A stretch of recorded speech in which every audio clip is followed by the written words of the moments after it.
One.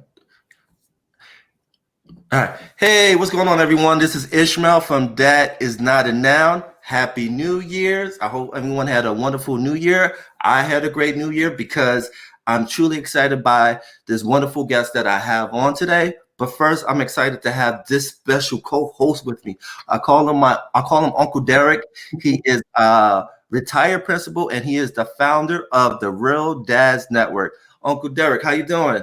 Oh, I'm great, Ishmael. Thanks for having me. And I'm just happy to be here to talk to Khalib as well and his mother as well. This is great. Thank you. Awesome. Tell the people a little bit about yourself. Don't be humble. Well, I'm Derek Phillips. I'm a retired assistant principal for New York City Department of Education. I was actually there for 27 years. I taught math, history, and was also a college advisor. And I'm also the founder and executive director of Real Dads Network. Real Dads Network is one of the premier fathered organizations in New York City.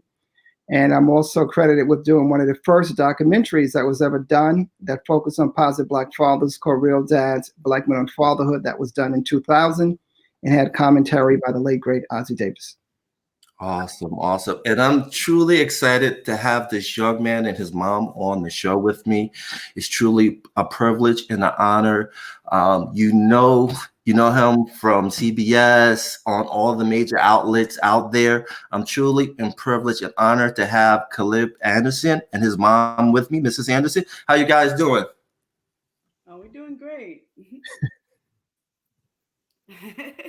I want to thank you for coming on with us and taking your time. I know you're busy. I know everyone's trying to reach out to you and have interviews and just spend a little time with you. So again, it's truly a privilege and an honor to have you on.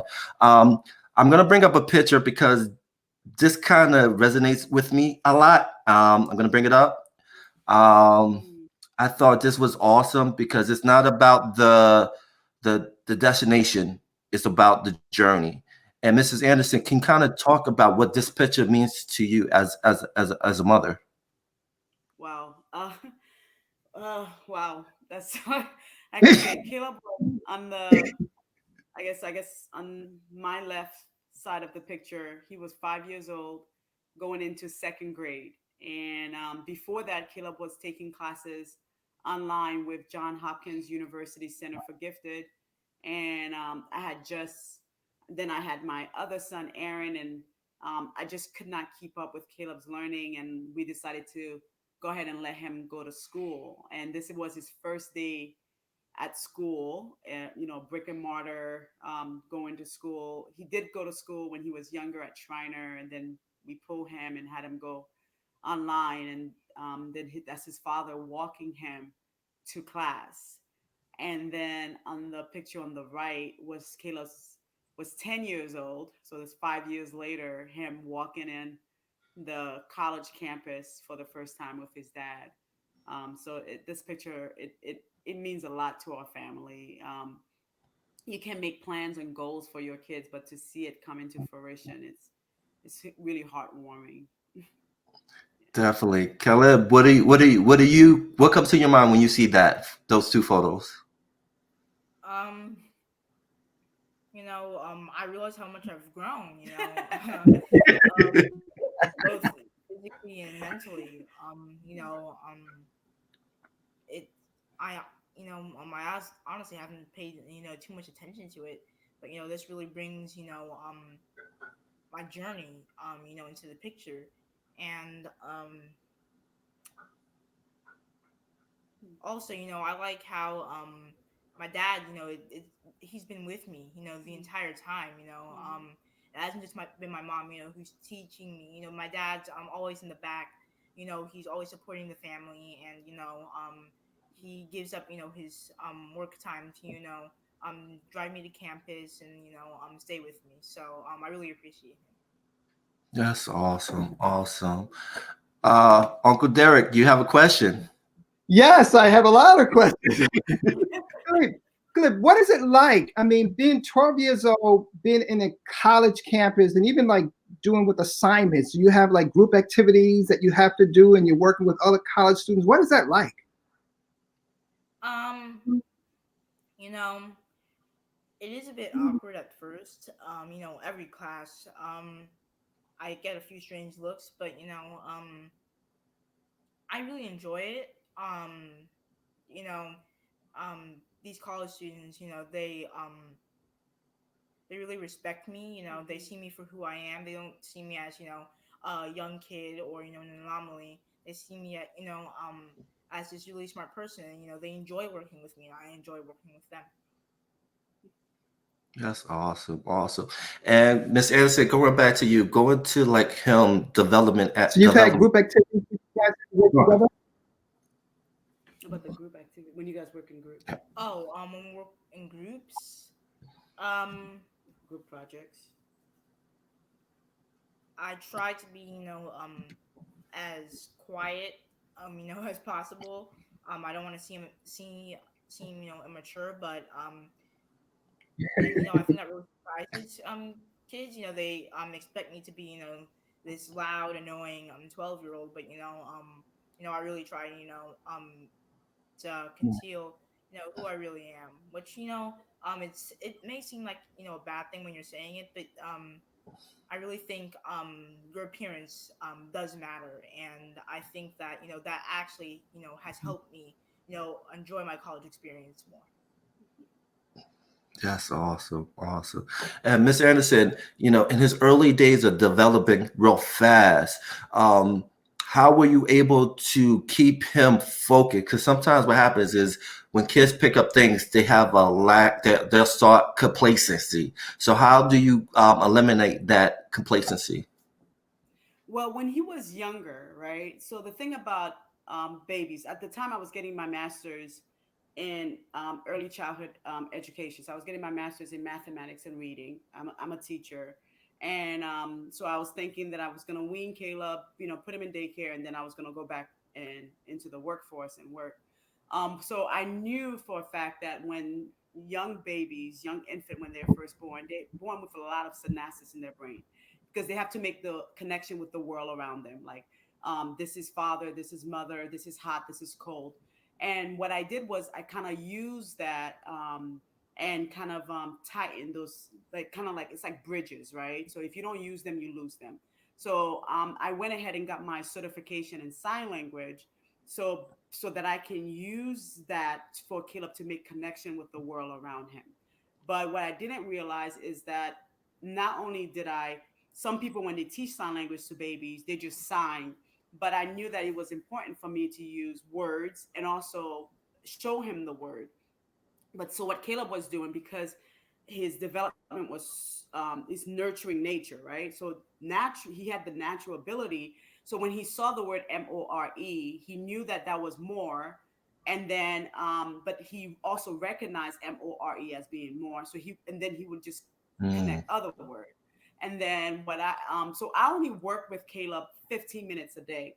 So as a teacher, I knew that it was important, one, for in a home to have stability, consistency, and repetitive, right? So every day around the same time for 15 minutes, I work with Caleb. And then Caleb just, in the beginning, it was really slow. And then next thing you know, by 9 month old, he was able to sign 250 words. And by 11 month old, he didn't even need the Wow. sign language anymore. And I have videos on YouTube under Caleb Anderson and Family because I was trying to record this so other parents can because I just the concept of, I think when Caleb got tested with a psychologist at the age of 3, and then they were saying that Caleb was in the top 1 percentile of IQ, right? And it was rare because to them they just could not grasp the fact that Caleb was a black male with that high Wow. of an IQ because they didn't see that. Yeah.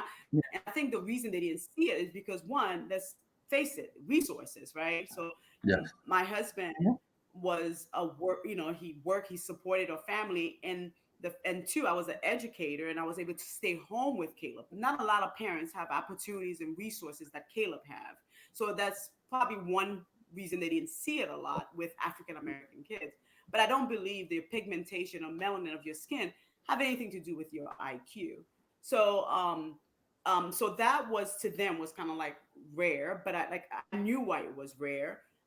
So I just kind of used that in teaching Caleb and building upon that. So the other thing that I did, I was like, okay, I know whole language approach. I was like, but I want him to recognize other words. that he doesn't know. So I incorporate phonics also in our 50 minutes learning. And then by one, he was reading words that he's never saw before, and he was only not only reading in English, but he also was reading words in Spanish, which makes sense Wow. because Spanish is a Latin-based word based on Yeah. phonics, right? So, Hmm. so he would, so by the time he went to Shriner when he was 18 months, Caleb was already doing multiplication, and he was already doing reading up to a second grade level. But it's because the synapses in his brain and being able to make this connection quickly.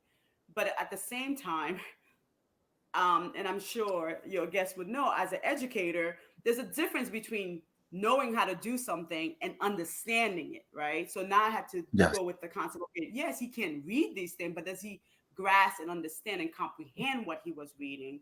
So it was a constant building up, right? So I always tell my kids that even to just before this call, I was working with my other two in reading. I said, "Is when you read, it's just one word at a time, one sentence, one paragraph, one page, one chapter." So it's just building up upon that. As an educator, I knew that I had to do that. And then like I said, my husband was incredible in supporting us in removing any barrier, financial barrier, any barrier that we face in for Caleb to receive it, to achieve his dreams. So I hope that helps. So No, definitely, because it's important because you laid the foundation for all your kids when it comes to education. Because when it comes to innovation, it starts from the home, in which you yeah. and your husband did, and I applaud you for that. That's amazing. Uncle Derek, what question do you have? One of the questions that I have is in regards to your other children. Where are they in regards to their academic achievement levels? Are they advanced as well? Yeah, they both are advanced. So they both are in the gifted program here. In Georgia, they call it TAG. So they both are in the talented and gifted program here. And Derek, what I did too is that I'm the kind of person, I didn't want it just for my son. So I did start a program when Caleb was younger called Talk to Your Baby, teaching parents on how to do this at home with their kids. And it started because I wanted to prove to Yeah. I don't know. I just wanted. It was really important for me to prove to parents that your children are you're not limited, right? Your children Yeah. are really smarter than you know. It's not just googly gaga. There's more things that you can do with your kids. So it started with like 3 kids, then it grew to like 30 Yeah. kids, and all the 30 Wow. kids were all reading on a first to second grade level before the age of 3. So I was able to prove this theory about it is more important to nurture nature than Yeah. the natural ability. So so both of our and then they have different and then with giftedness Yeah. you have different things that they're gifted in. Caleb is exceptional in the fact that his style of learning is auditory. So he's an auditory learner. So he can do really well in a college lecture. He can sit there, literally listen to the professor and grasp everything. My son Aaron, he is more mathematics. Like numbers just come naturally to him. So my job is to learn how to nurture that in him. Whereas my daughter, she's just like this, typical girl, right? She's like this perfect academic, sharpened pencil kind of thing. But what I'm trying to teach her is that to accept failure, right? So she's like, if she fails, she will cry. But I want her to put herself more out there to expand herself because I mean, studies will show most girls do not pass physics because of the fact that I don't know what it is, but at 16 they drop out of physics. So I want her to put herself in a situation where she can accept failure, where boys take more chances, Yeah. So I just don't want her to be limited because of the fact she doesn't want to accept failure. So it's different things, but I'm teaching them and helping them to achieve their dreams. Well, I have 2 girls. So I have a 25-year-old and a 20-year-old. And my 20-year-old is the junior at Hampton University. And that's just so important what you're saying in regards to girls, because sometimes society, we tend to put people in boxes, and when it comes to our children, it's like, listen, you can achieve anything that anyone else can achieve, but a lot of it just starts with, what we what we put in our kids early on. So you said very early on, like, listen, these are my children, and I'm going to make sure I am there. I'm an educator. I'm going to make sure I teach them. I've been watching your videos too. I've been watching the videos, but that's so important. And I think it's important for parents to really understand that we can do so much. We are really our kids' first teachers.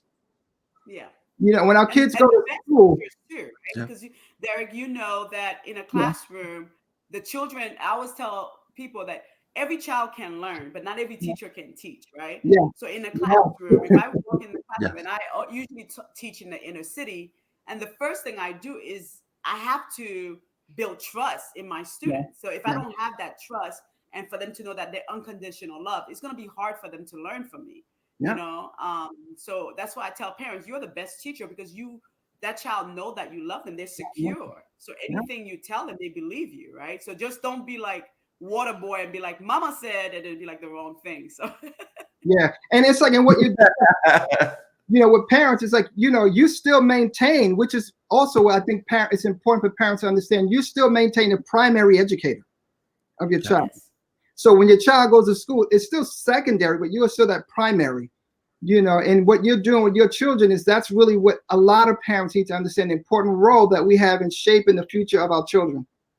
So, and Caleb, what you're doing, man, it's how do you function in regards to friends? Because it's always, how are you with friends? Mhm. Um. Well, most of my friends, they actually tease me every once in a while, about being in college and being smart. They're like nerd. And how does that make you feel? Huh? How does that make you feel? Well, it's teasing, so I don't really care, and I insult them back. But they do recognize that we all have different gifts. And I do have one friend who is probably just as smart as I am. He's extremely philosophical, and we get into political and scientific arguments all the time. And I think I'm one of the few people that that he's one of the few people that can argue with me, and I'm one of the few people that can argue with him. So we have an interesting relationship. Yeah, most of his friends are 12, and I think their attitude is that he just go to a different school.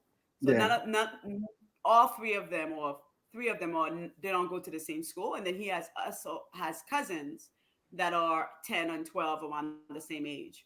So so matter of fact, his friend came over and they're like Nerf guns, Beyblade, typical 12-year-old. I'll give him another question. What do you enjoy? What do you like to do for fun? Well, like my mom said, Nerf guns, Beyblade. I swim. I fence. Nice. I collect Transformers action figures. My dad got Awesome. me into them. Which is Smart man.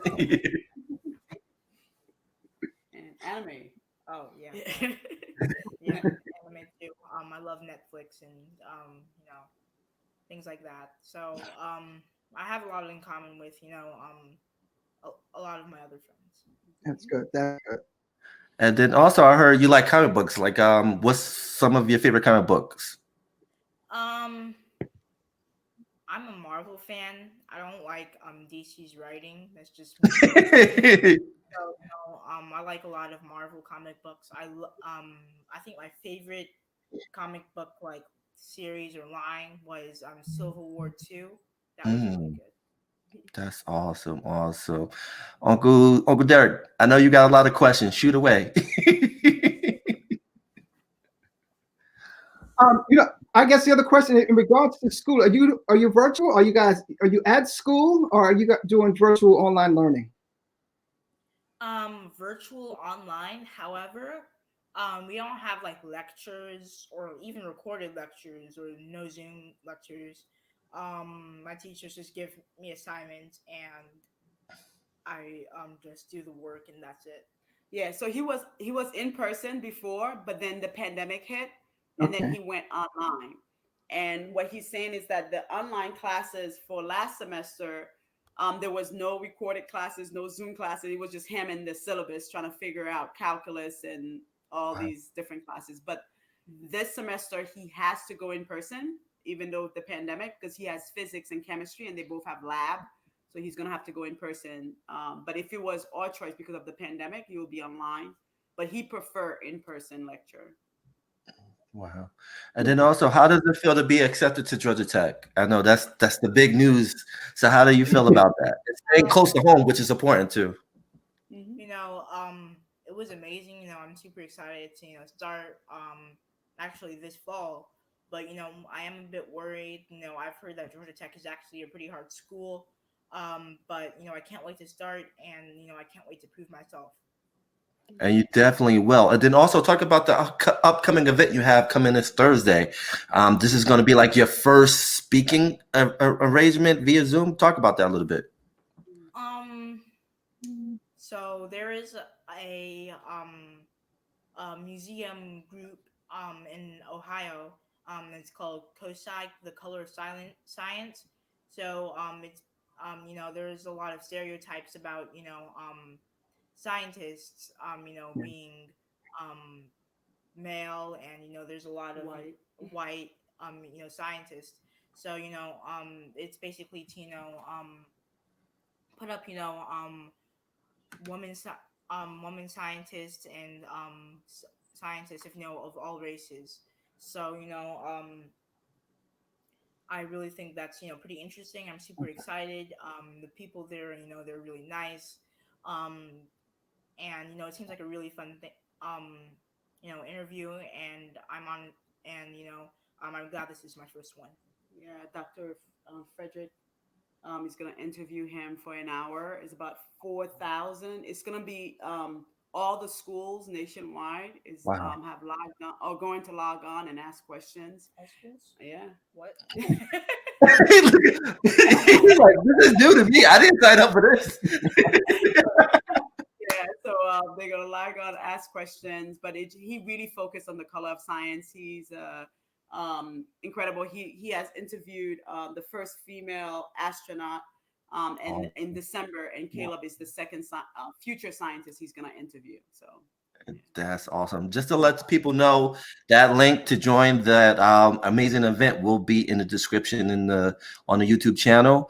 Also, before we end this, what advice do you have to your counterparts that's your same age? um.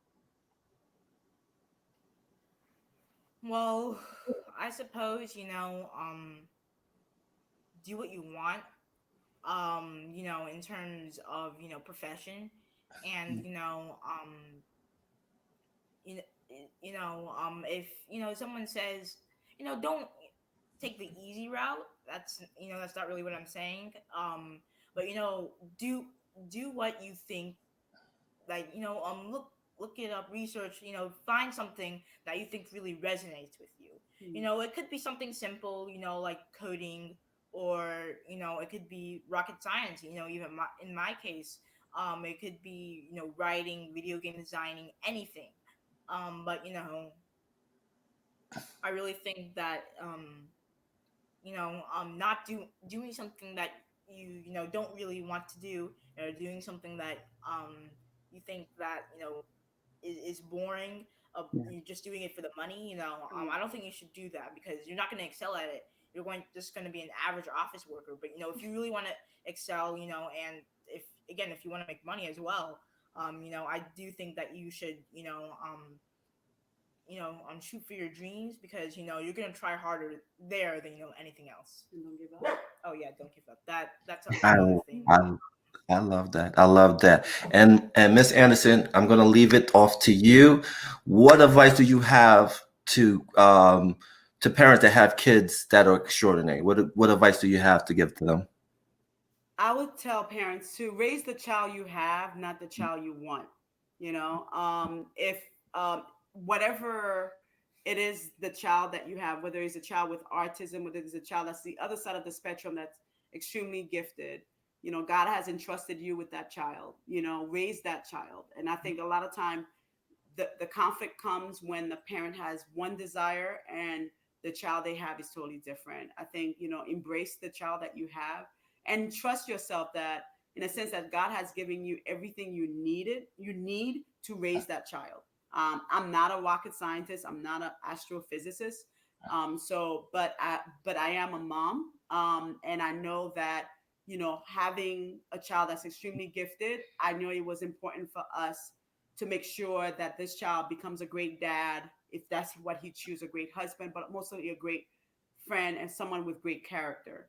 So with that, meaning that even though Caleb was 9 years old, ready to go to college, if I had put him in a typical elementary and middle school, then he would not be working his full potential, meaning that I would have a child that is lazy, that is complacent, and that those are not the character that of a man to me that I would want in a husband.